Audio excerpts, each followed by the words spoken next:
तो आप और हमारी तो औकात ही क्या है कलयुगी जीवों की। जब अब्राहिम सुल्तान जैसे फैल हो गए मान बढ़ाई और अहंकार के चलते, पुण्यात्माओं परमात्मा एक वाणी कहते हैं, संतों की वाणी है अनमोल, इसे ना समझ सके अनभोल, साहिब ने भेद दिया सब खोल, अपनी सतलोक राजधानी का। तो परमात्मा कहते हैं संतों की वाणी है अनमोल, बहुत गूढ़ रहस्य युक्त है, और इसे ना समझ सके कोई अनभोल। आम व्यक्ति आम भगत के बस की बात नहीं है जो परमेश्वर की सतगुरु रामपाल जी भगवान की वाणियों के अर्थों को समझ लेगा। मालिक कहते हैं सब सुमरे अपने अनुमाना तो गति लखी न जाए, और कहे कबीर कृपया कर जन पर जो की तो समझाए। जिस पे सतगुरुदेव जी मेहर करेंगे वही इन वाणियों को समझ सकता है और समझा सकता है। अब्राहिम सुल्तान भी धोखा खा गया।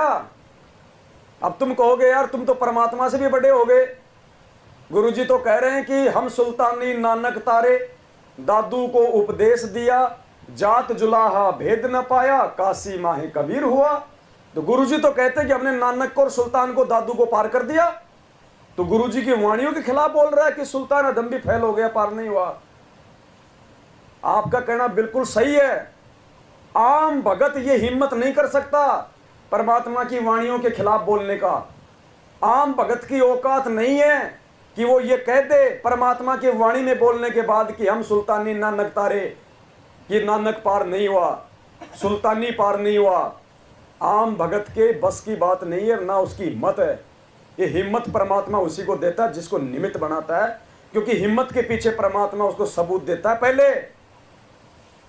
तो आज आपको पता चलेगा इस अनमोल ग्रंथ में अदम सुल्तान की जब आप ये जीवनी पढ़ोगे। अब्राहिम सुल्तान सब कुछ त्याग दिया जिसने, हम उसकी तुलना में एक नाखून नहीं त्याग सकते। अगर 2 करोड़पति है, देखिए मुझे वो छोड़ के बता दो, और बढ़ाने में लगा रहेगा आज भी ये ज्ञान लेने के बाद। और वो पुण्यात्मा जब ज्ञान समझ में आया, कहते हैं जब वो अपनी पालकी में बैठ के सवारी निकलती थी, जब उसकी इराक के बादशाह की, बलक बुखारा शहर के बादशाह राजा इब्राहिम सुल्तान की, कहते हैं इतना धन धान्य से परिपूर्ण था, इतने सुख थे उसके, देवताओं का राजा इंद्र भी ऊपर से शर्माता था कि ऐसे ठाट बाट तो मेरे भी नहीं है। और उस पुण्यात्मा ने अपना सब कुछ छोड़ दिया, ठोकर मार दी 1 सेकंड में परमात्मा के लिए। उसके बाद भी उसको अगर किसी चीज ने नीचे गिराया तो किस चीज ने गिराया पता है? किसने गिराया? मान बढ़ाई ने। उससे मान बढ़ाई नहीं छूटी। और ये वाणी परमात्मा ने इब्राहिम सुल्तान के लिए कही है कि राज त्यागना सहज है और सहज नारी का ने, क्योंकि उसने जो राज उसने जो त्यागा था ना, कोई नहीं त्याग सकता। और नारी का ने 16,000 रानियां थी, आप एक नहीं छोड़ सकते। तीसरे दिन याद आ जाती है, ससुराल में जाके बैठ जाते हो। 16,000 रानियां त्याग के गया था। ये वाणी परमात्मा ने इब्राहिम सुल्तान के लिए बोली है कि राज त्यागना सहज है, सहज नारी का ने, लेकिन मान बढ़ाई और ईर्ष्या दुर्लभ तजना ये नहीं छूटी उससे। इसका प्रमाण दे रखा है गुरुजी ने। इब्राहिम सुल्तान कितना नीचे गिर गया था, वो नाम देने लग गया था। कबीर परमात्मा से चोरी छिपे उसने अपने चेले बना लिए थे। परमात्मा का चेला बनने के बाद कितनी बड़ी गलती। सुनना, जिस मोह को छोड़ के आया था काल ने फिर उसको उसी मोह में जकड़ लिया आगे चल के। इसलिए दास को परमात्मा हिम्मत देता है कि बेटा वो पार नहीं हुआ।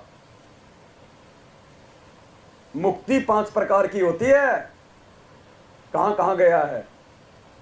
बैकुंठ भी एक मुक्ति है, मिनी सतलोक भी एक मुक्ति है, सप्तपुरी भी एक मुक्ति है, ब्रह्मलोक में चले जाना भी एक मुक्ति है, और सतलोक भी एक मुक्ति है। सुनिए, दूध का दूध पानी का पानी खुद कर लोगे सुन के कि सुल्तान आदम पार हुआ है या नहीं हुआ है। ये लक्षण पार होने के या फेल होने के, सार नाम लेने के बाद में गलती, सार नाम लेने के बाद की उसकी आगे की जीवनी आपको दास पढ़ाएगा परमात्मा के आशीर्वाद से। और आंख खोल लेना, फिर तुम्हारी कहाँ औकात है, मेरी कहाँ औकात है। अगर भगवान की मर्यादा में नहीं रह के रहे तो, भगवान की रजा में राजी नहीं रहे तो, जब वो फेल हो सकता है तो आपकी हमारी औकात क्या है। सुनिए,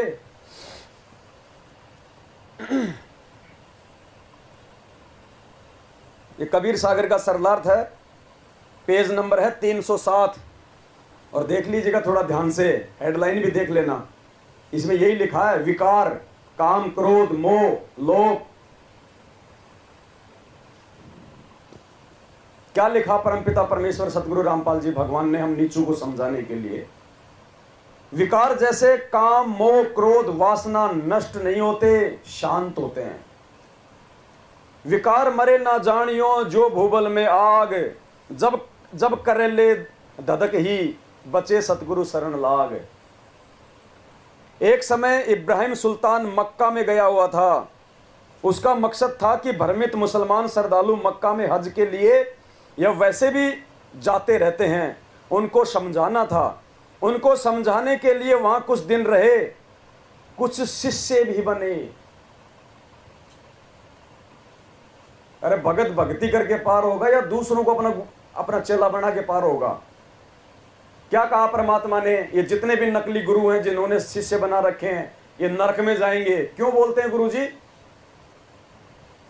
क्योंकि गुरु इस भक्ति विधान के अनुसार तब तक पार नहीं हो सकता जब तक उसके चेले पार ना हो जाएं। भेड़ों का रखवाला तब तक भेड़ों से आगे नहीं निकलता जब तक हर भेड़ को पार ना करवा दे। वो भेड़ों के पीछे चलता है, सारी भेड़ों को निकाल के फिर उनके पीछे चलता है। तो गुरु तब तक पार नहीं होता जब तक गुरु के चेले पार नहीं हो जाएं। इसलिए परमात्मा ने कहा कि नकलियों के पास में ना ज्ञान है, ना मंत्र है, ना भक्ति है, ये खुद भी नरक में जाएंगे और चेले भी। और इसी भक्ति विधान को समर्थ होने के बावजूद भी उस कबीर परमात्मा ने निभाया। काशी में 650 साल पहले 64 लाख भगतों की परीक्षा लेके कि बड़वा बड़वा सब कोई कहे पर कोई न जाने खोज, दास गरीब कबीर करम वो बाटे सिर का बोझ। नकलियों का भार अपने सिर से उतार रहा था। क्यों? क्योंकि जब तक चेले पार नहीं हो जाएंगे गुरु पार।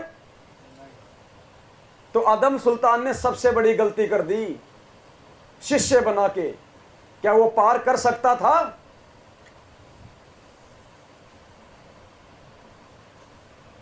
उसके कुछ शिष्य भी बने।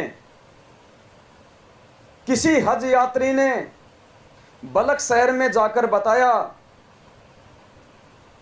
कि इब्राहिम मक्का में रहता है, यानी वो बलक बुखारा छोड़ चुका था। तो किसी व्यक्ति ने उसको देखा तो जाके उसके परिवार को बताया कि वो तो वहां रहता है मक्का में। छोटे लड़के ने पिताजी के दर्शन की जिद की तो उसकी माता, लड़का तथा नगर के कुछ स्त्री पुरुष भी साथ चले और मक्का में जाकर इब्राहिम से मिले।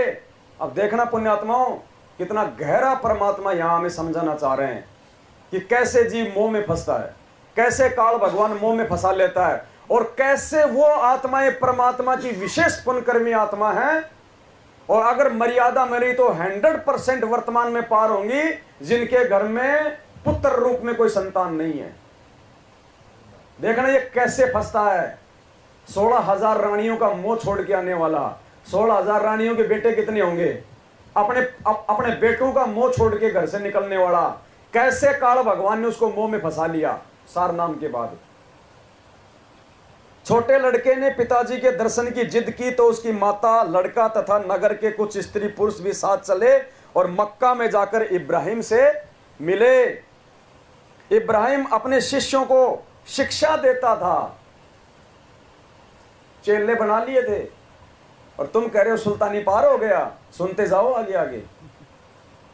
इसीलिए नहीं भोगता दास, इसीलिए दास उन मूर्ख भक्तों को बुरा लगता है जो गुरुजी के ज्ञान से भी पूरी तरह परिचित नहीं है। अब गुरुजी फैल कर रहे हैं, उसको मैं नहीं कर रहा, गुरुजी फैल कर रहे हैं कि पार हुआ कि नहीं हुआ। इब्राहिम अपने शिष्यों को शिक्षा देता था कि बिना दाढ़ी मूंछ वाले लड़के तथा दूसरे की स्त्री की ओर अधिक देर नहीं देखना चाहिए, वरना मोह हो जाएगा। बात सही है, बिल्कुल सही है। हमारे को भी शिक्षा मिलनी चाहिए। इस कथा के माध्यम से गुरुदेव हम भक्तों को भी शिक्षा दे रहे हैं कि बिना दाढ़ी मूंछ वाले लड़के की तरफ तो माता बहनों को ज्यादा देर तक नहीं देखना चाहिए। आसक्ति हो सकती है, मोह हो सकता है। और किसी भी पुरुष को माता बहनों की तरफ ज्यादा देर तक नहीं देखना चाहिए, आसक्ति हो जाएगी काल परिणा से। मन रूप में काल सबके अंदर बैठा है। इब्राहिम अपने शिष्यों को शिक्षा देता था कि बिना दाढ़ी मूंछ वाले लड़के तथा दूसरे की स्त्री की ओर अधिक देर नहीं देखना चाहिए।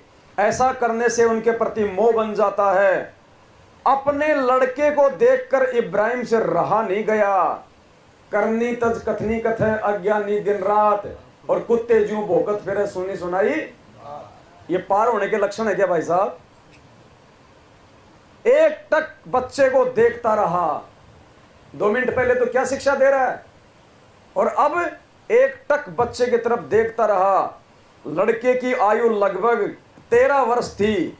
शिष्यों ने कहा कि गुरुदेव, आप हमें तो शिक्षा देते हो कि बिना दाढ़ी मूंछ वाले बच्चे की ओर ज्यादा देर नहीं देखना चाहिए, आप स्वयं देख रहे हो। इब्राहिम ने कहा, पता नहीं मेरा आकर्षण इसकी ओर क्यों हो रहा है। उसी समय एक बूढ़े व्यक्ति ने कहा, राजा जी, ये आपकी रानी है और ये आपका पुत्र है।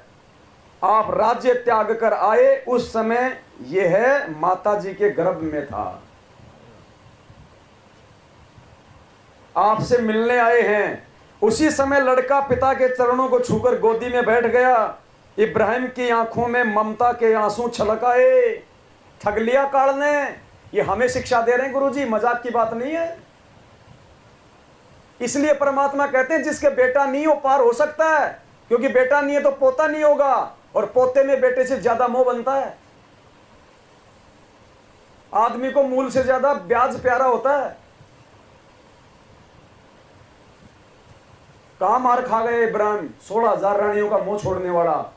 इसलिए परमात्मा ने वाणी इसके ऊपर कही थी कि राज त्यागना सहज है, सहज नारी का ने, और मान बड़ाई ईर्ष्या दुर्लभ तजना। ये यहां ठगा इब्राहिम को काल ने पहली बार में। धर्मदास वाली स्थिति हो गई इसके साथ में। परमात्मा को मालूम पड़ गया इसको पुत्र मोह है, और ये सारा नाम बताएगा। अंतर्यामी थे, और धर्मदास ने कह दिया कि परमात्मा मेरे बस की बात नहीं है, या तो मुझे सतलोक भेज दो या मुझे मार दो, मैं इस मंत्र को नहीं छुपा पाऊंगा। परमात्मा जगन्नाथ ले गए, जिंदा समाधि दे दी। वो स्थिति इब्राहिम के साथ हो गई। फिर कहते हो सुल्तानी पार हो गया। अभी तो नानक जी का भी नंबर आएगा अगली वीडियो में, देखना वो कितना पार हुआ है। उसी समय इब्राहिम सुल्तानी के लिए परमात्मा की आकाशवाणी हो गई। सोचो पुण्यात्मा, हमें कहां बख्शेगा परमात्मा। इतनी सी गलती होते ही पुण्यात्मा, ये पॉइंट हमारे दिमाग में घंटे की तरह 24 घंटे बजते रहने चाहिए। गुरुदेव संकेत कर रहे हैं कि बेटा तू भी भगत है, सुल्तानी भी भगत था, वो भी मोक्ष के लिए घर से निकला था, तू भी मोक्ष के लिए भक्ति कर रहा है। उसका भी परिवार था, तेरा भी परिवार है। देख लेना, तेरे सामने भी काल ये सारी चीजें लेके आएगा, और तू उस समय क्या करता है। इतनी सी गलती पे क्या कहा परमात्मा ने? परमेश्वर की ओर से आकाशवाणी हुई कि हे सुल्तानी, तेरे को मेरे से प्रेम नहीं रहा, अपने परिवार से प्रेम है, अपने घर चला जा। ये परमात्मा आपके हृदय में तभी तक रहेगा जब तक जो प्रेम परमात्मा चाहता है आप उस प्रेम को किसी और के साथ में ना बांटो। मोह परमात्मा से करना चाहिए था, और वो कर बैठा अपने परिवार से। उसी क्षण परमात्मा ने आकाशवाणी कर दी कि ये सुल्तानी, अब तुझे मेरे से प्रेम नहीं रहा, अपने परिवार में हो गया, जा अपने घर चला जा। फैल पुण्यात्मा, हम यहां पे हलवा चाटने नहीं आते रहे, पूरी रात यहां पे जाग के अपनी आंखें खराब करने नहीं आते। ये चीजें परमात्मा क्यों समझा रहा हमें? क्योंकि परमात्मा ने हमें पार करना इसी जन्म में, इसलिए परमात्मा ज्यादा से ज्यादा हमारे को ज्ञान आधार से दृढ़ कर रहा है। ये काल भगवान के बैरिकेड्स तोड़ने की ये शिक्षा दे रहा है परमात्मा कि काल का जो चक्रव्यूह है तुम कैसे तोड़ोगे। ये काल ऐसे ऐसे ठगेगा तुम्हें। उसी समय इब्राहिम को झटका लगा तथा आंखें बंद करके प्रार्थना की, हे परमात्मा मेरे बस से बाहर की बात है। क्योंकि ज्ञान नहीं था। अरे जिसको ज्ञान हो गए वो ये बात कह देगा कि मेरे बस की बात नहीं है। बात को अपने बस में रखने के लिए तो ज्ञान दिया जाता है। 27 साल से क्यों परमात्मा रात के 2-2 बजे तक जाग जाग के सत्संग कर रहे हैं? ज्ञान क्यों दिया जाता है? मन को दृढ़ करने के लिए, काल के जाल को काटने के लिए, आत्मा को मन से ज्यादा मजबूत देने के लिए। एक पुत्र के मोह में उसकी ये हालत हो गई, सब कुछ कुर्बान करने वाले की ये हालत हो गई। एक बेटे ने हालत कर दी, एक चेहरे ने, उस जिसकी चर्बी के नीचे अगर आप देखो तो उसका चेहरा भी नहीं देखा जाए। ये चर्बी परमात्मा कहते हैं विष्टा जिनकी देह में वो मगन फिरे दिन रात है। तुम जिस शरीर पे मौत हो रहे हो ना, इसके अंदर लैट्रिन बड़ा, थूक लार। गुरुदेव कहते हैं ना, कभी कोई कुत्ता मरा हुआ देखा हो रोड पे, उसकी आंतें कहां पड़ी है, उसका पेट कहां पड़ा है, खून कहां पड़ा है, देखते ही उबाक आती है। कहते हैं इस खाल को हटा दो बेटा, बस ये खाल लगा के काल ने तुम्हें मोहित कर रखा है। जरा ये चर्बी उतार के देख लो एक बार। अगर तुम हाथ भी लगाना अगर अच्छा समझो तो मुझे बता देना। हाथ भी नहीं लगाओगे तुम, सिर्फ चमड़ी लगा के उसने हमारे को भ्रमित कर रखा है। उसी समय इब्राहिम को झटका लगा तथा आंखें बंद करके प्रार्थना की, हे परमात्मा मेरे बस के बाहर की बात है। और देखो सबसे बड़ी मूर्खता फिर उसने क्या कही आगे, क्या कही उसने, या तो मेरी मृत्यु कर दो या इस लड़के की। भगवान को हत्यारा बना रहा है, भगवान को हत्यारा बना रहा है कि या तो मेरी हत्या कर दो या इस लड़के की हत्या कर दो। अरे लड़के का इसमें क्या दोष है भाई जो तू उसको मारने के लिए कह रहा है? लड़के की सुंदरता उसका दोष है क्या? तेरी अपनी कमजोरी है, तेरे ज्ञान की कमी है। आज तेरा लड़का या कल को कोई लड़की आएगी, कल को कोई माता बहन आएगी, तेरा मन तो भाई आपने स्वयं डांटना है ना। ज्ञान किस लिए दिया था परमात्मा ने? ये शिक्षा और दे रहे हैं परमात्मा कि बेटा जल्दबाजी में घर छोड़ के मत भाग जाना, बाद में फिर वही घर याद आएगा। जल्दबाजी में घर छोड़ के मत भाग जाना, अपने घर बैठ के भक्ति कर। परमात्मा ने उसको कहा भी था कि जाओ वापस और भक्ति कर, कोई दिक्कत नहीं फिर वो राज करने में। लेकिन उस समय भाव में था, नहीं नहीं परमात्मा मैं नहीं जाऊंगा, उस नरक में नहीं जाऊंगा। और उसी नरक ने वापस ठग लिया।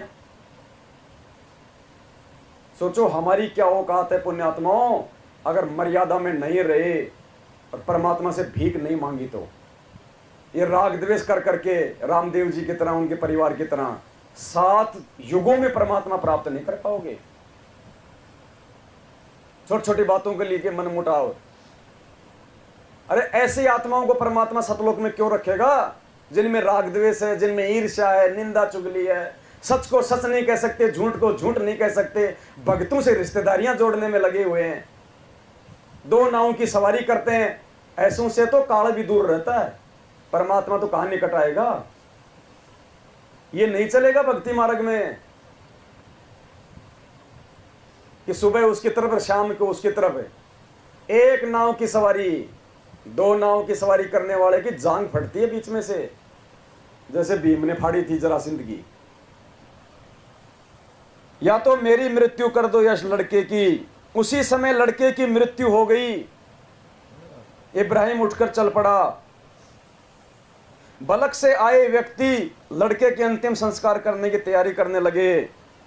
परमात्मा पाने के लिए भगत को प्रत्येक कसौटी पर खरा उतरना पड़ता है, तब सफलता मिलती है। गुरु जी कहते हैं ऐसे नहीं मिलेगा परमात्मा, ऐसे नहीं मिलेगा सतलोक भाई। प्रत्येक कसौटी पे खरा उतरना पड़ता है। परमात्मा परीक्षा ले रहा था उसकी। वो बच्चा भेजने की प्रेरणा परमात्मा ने करी थी कि देखो इसके अंदर कितनी क्या कमी है। अभी काम, क्रोध, मद, लोभ, मोह, अहंकार, ये 5 गुण है ना। परमात्मा ने यही देखा था कि इसके अंदर है भी हैं कितने। मालिक को तो पता था, लेकिन उसको दिखाना चाह रहे थे कि तू अभी कहां खड़ा है, तू कितना है भक्ति मार्ग में, कहां खड़ा है, तेरा अवलोकन खुद कर ले। और अंतर्यामी से तो क्या छुपा हुआ था।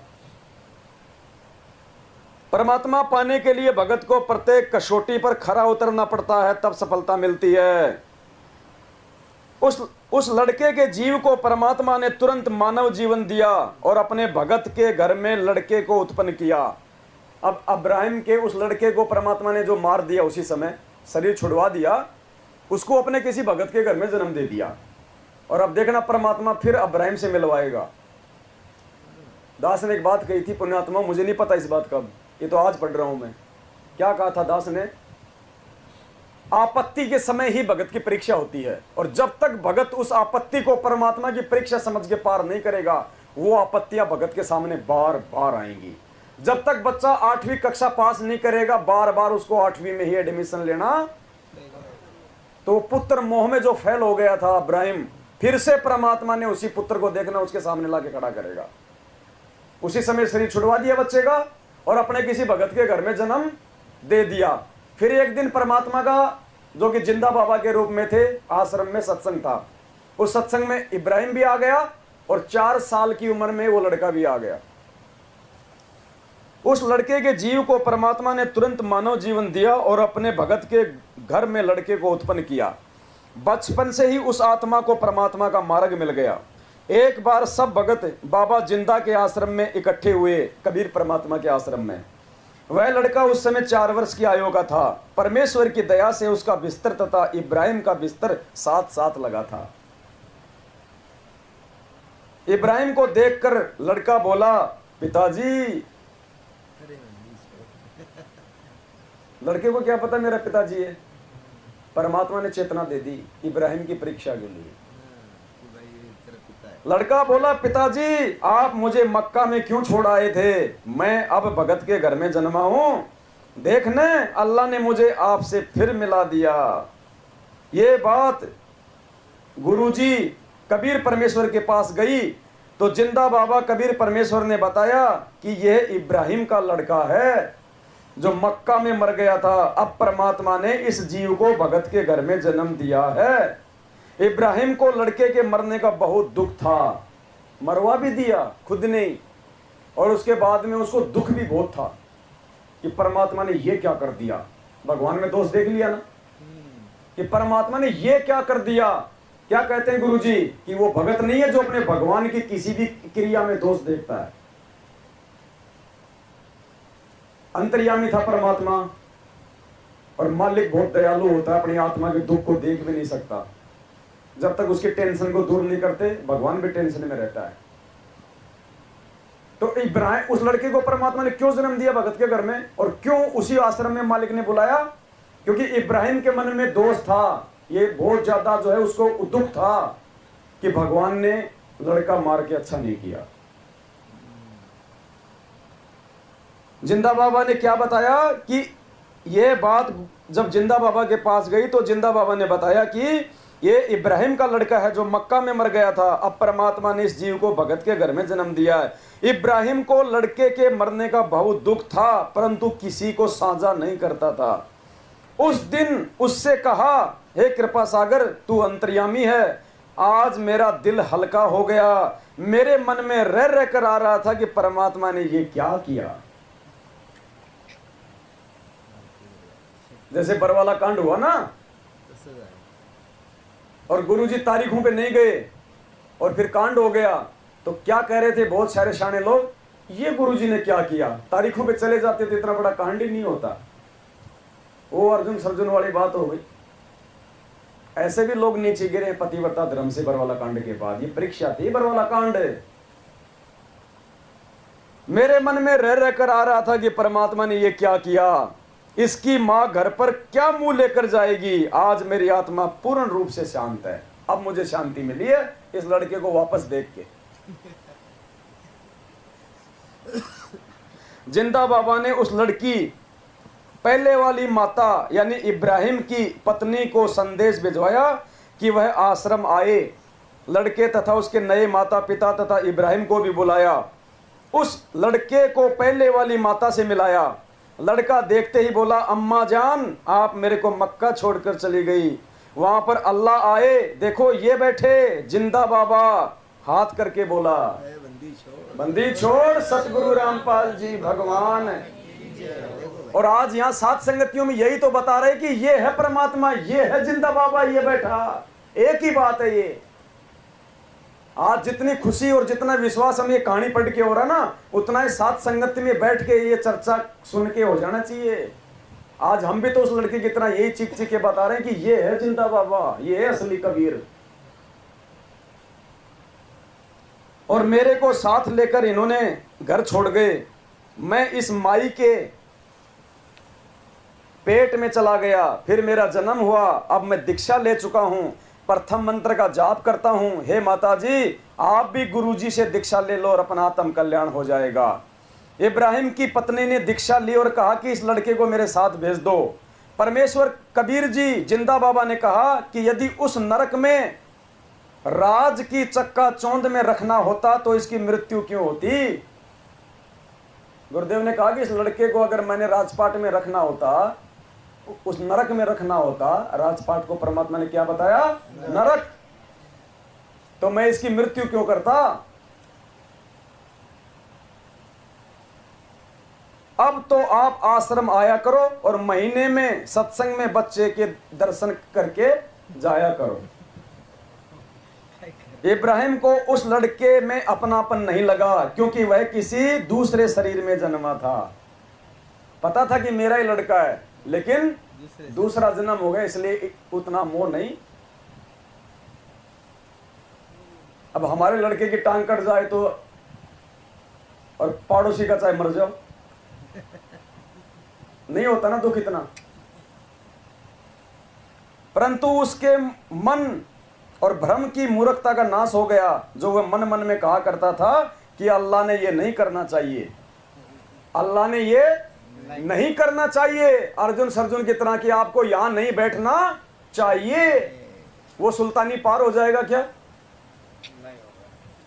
पार हो जाएगा वो सुल्तानी। इसलिए परमात्मा दास से बुलवाते हैं कि ये कोई आत्मा पार नहीं हुई, ये सब आत्मा इस समय आएंगी। अब है पार होने का समय, अगर मर्यादा में टिके रहे तो। पुण्यात्मा ये सात संगतियां हैं, ये परमात्मा का छोटा, ये परमात्मा के छोटे सत्संग है। ये बहुत विशेष, परमात्मा ने बहुत विशेष ज्ञान के लिए निमित्त बनाया है। जो बातें हम गुरुजी के रहते सहते उनको मानुष मान के नहीं समझ सकते थे ना, वो बातें आज हम गुरुजी को भगवान मानकर सात संगतियों से सीखेंगे। जो वह मन मन में कहा करता था कि अल्लाह ने ये नहीं करना चाहिए, अब उसे पता चला कि परमात्मा जो करता है अच्छा ही करता है। बाद में तो अर्जुन सर्जुन को भी समझ में आ गया था कि गलती कर दी भाई, इसको भी समझ में आ गया। भले ही उस समय अपने को अच्छा न लगे, अल्लाह के सब जीव हैं, वह सबके हित की सोचता है। हम अपने अपने हित की सोचते हैं। रानी को भी उस लड़के में वो भाव नहीं था, परंतु आत्मा वही थी, आत्मा वही थी, लेकिन रानी का भी वो प्रेम नहीं बना फिर, क्योंकि दूसरे माँ के गर्भ से आया था। इसलिए माता वाली ममता दिल में जागृत थी, इसलिए उसको देखकर शांति मिलती थी। ये कारण बनाकर परमेश्वर जी ने उस रानी का भी उद्धार किया और बालक का भी।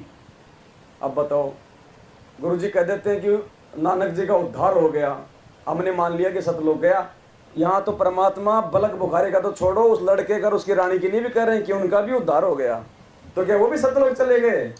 गुरुजी कहाँ संकेत कर रहे हैं, ये समझना पड़ेगा हमने ज्ञान से।